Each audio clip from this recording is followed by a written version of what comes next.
하나님과 교제한 이후에 출애굽기 2장 11절 모세가 장성한 후에 한 번은 자기 형제들에게 나가서 그들이 고되게 노동하는 것을 보더니 모세는 그의 백성들이 압제 받는 것을 보고 자신이 그들을 구원해야 한다고 확신했습니다. 자신의 생각에 마땅한 분노를 가지고 불의를 바로잡기 시작했습니다. 하나님과 공의를 위한 그의 첫째 시도 후에 하나님께서는 모세로 하여금 완벽한 좌절에 빠지게 하셨습니다. 하나님께서는 모세를 광야로 보내어 40년 동안 양을 치게 하셨습니다. 그 기간이 끝났을 때 하나님께서는 모세에게 나타나셔서 가서 주의 백성을 구원하라고 말씀하셨습니다. 이때 모세가 말합니다. 내가 누구이기에 가리이까? 출애굽기 3장 11절. 처음에 모세는 자신이 백성을 구원할 사람이라고 깨달았지만 그는 먼저 하나님에 의해 훈련되고 연단받아야 했습니다. 그는 개인적인 면에서 볼 때 옳았지만 하나님과의 교제를 배우기 전까지는 그 사역을 감당할 수 있는 사람이 아니었습니다. 우리도 하나님의 비전을 받고 주님께서 원하시는 것이 무엇인지 정확히 알 수 있습니다. 그러나 그 일을 시작하면 마치 하나님께서 모든 비전을 무시하시는 것처럼 느껴지는 40년 광야에 해당하는 일들이 찾아옵니다. 그러면 우리는 완벽하게 좌절하게 됩니다. 그때 하나님께서 다시 찾아오셔서 우리를 향한 주의 부르심을 상기시키십니다. 우리는 떨리는 목소리로 말합니다. 오 주님, 제가 누구인데 가겠습니까? 이때 우리는 하나님의 위대한 첫걸음을 배웁니다. 스스로 있는 자가 나를 너희에게 보내셨다 하라. 출애굽기 3장 14절. 우리는 하나님을 위한다고 하면서 내 마음대로 개인적으로 노력하는 것이 무례한 것임을 배워야 합니다. 자신의 개인적인 노력은 하나님과의 인격적인 관계에 의해 불이 붙어야 합니다. 자신이 개인적인 면에 집중할 때 우리는 이것이 주님께서 내게 원하는 것이구나라고 비전을 갖지만 하나님과 보조를 맞추지는 않습니다. 만일 당신이 좌절의 기간을 통과하면 위대한 인격적 성숙이 기다리고 있습니다.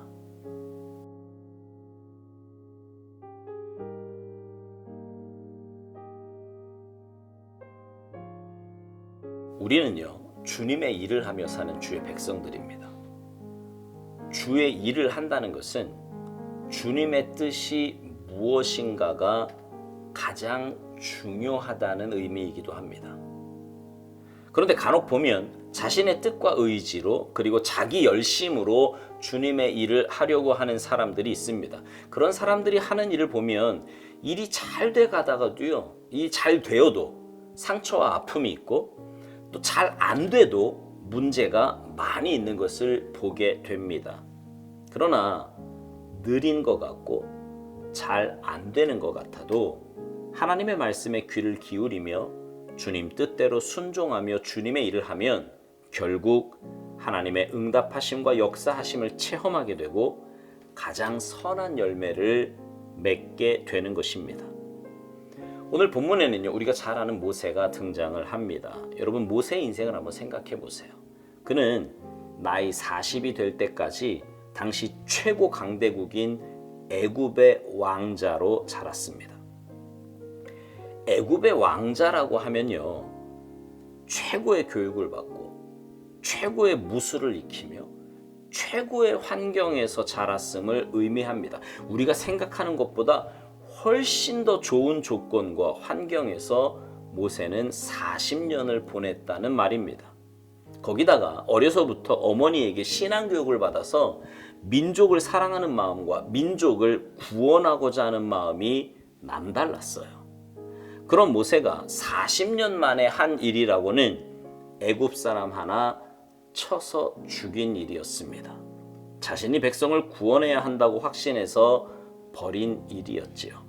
그러나 그 결과는 광야로의 도망이었을 뿐 아무런 영향도 도움도 주지 못했습니다.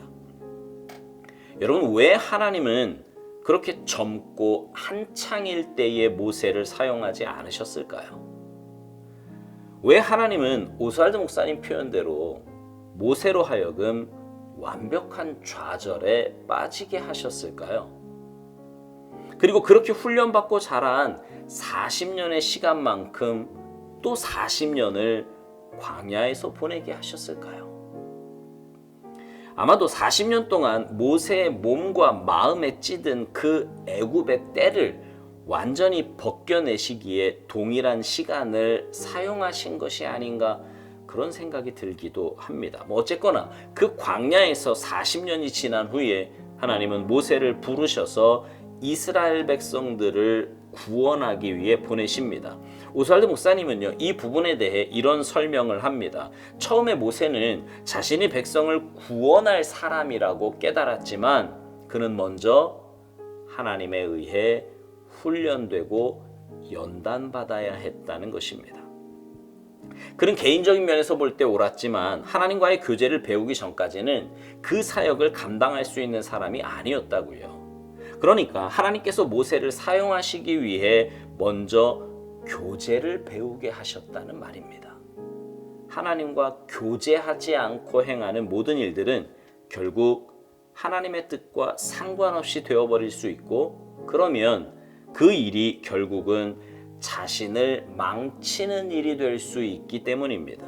여러분, 사역자가 갖추어야 할 첫 번째 덕목은 주님과의 교제입니다.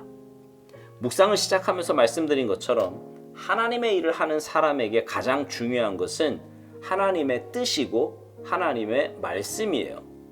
그런데 하나님과 교제하지 않고 어떻게 하나님의 뜻을 알 수 있으며 주님과의 만남의 시간 없이 어떻게 하나님의 말씀을 알 수 있단 말입니까? 그래서 일보다 중요한 것은 주님과의 만남의 시간이요, 그 주님과의 만남을 통해 주님의 뜻을 깨닫는 것입니다. 사역자가 이 부분을 소홀히 한다면 그가 하는 모든 일은 하나님과 상관없는 일이 될 수 있습니다. 엉뚱한 결과를 낳을 수도 있어요.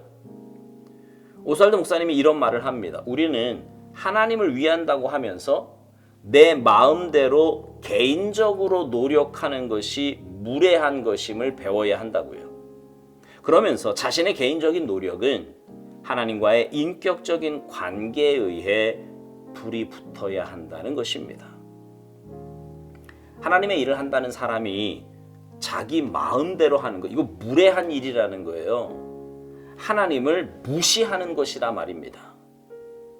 뭘 그렇게까지 생각하느냐고 반문할지 모르겠지만 하나님의 일에 있어서 하나님의 뜻을 배제하고 자기 마음대로 하는 것이 그만큼 위험하고 잘못된 일이라는 말입니다. 제가 자주 드리는 말씀 중에 하나가 우리가 하는 모든 일은 주님의 일이라 그랬어요. 그러니 삶의 모든 부분에서 우리는 하나님의 뜻을 구하며 살아야 합니다. 내 감정대로, 내 경험대로, 내 생각과 고집대로 하면 대가를 치릅니다. 대가를 치러요. 못된 열매 맺게 되는 거죠. 그래서 하나님은 우리 마음대로 하려고 할 때 우리로 하여금 모세와 같은 광야의 시간을 갖게 하십니다. 돌아보라는 거예요. 돌아보라. 내가 지금 하나님의 뜻과 상관없이 내 마음대로 주의 일을 하려고 하지는 않았는지 점검하라는 주님의 사인입니다. 사랑하는 성도 여러분, 무슨 일이든 하나님과 교제한 이후에 하시기 바랍니다. 여러분의 삶에 주님과 교제하는 시간을 다른 그 무엇에게도 양보하지 마시기 바랍니다. 그래서 주님의 뜻을 마음에 품고 그 뜻대로 순종하며 주님의 뜻을 올곧게 세워나가는 아름답고 복된 삶이 되시기를 주님의 이름으로 축복합니다. 아멘.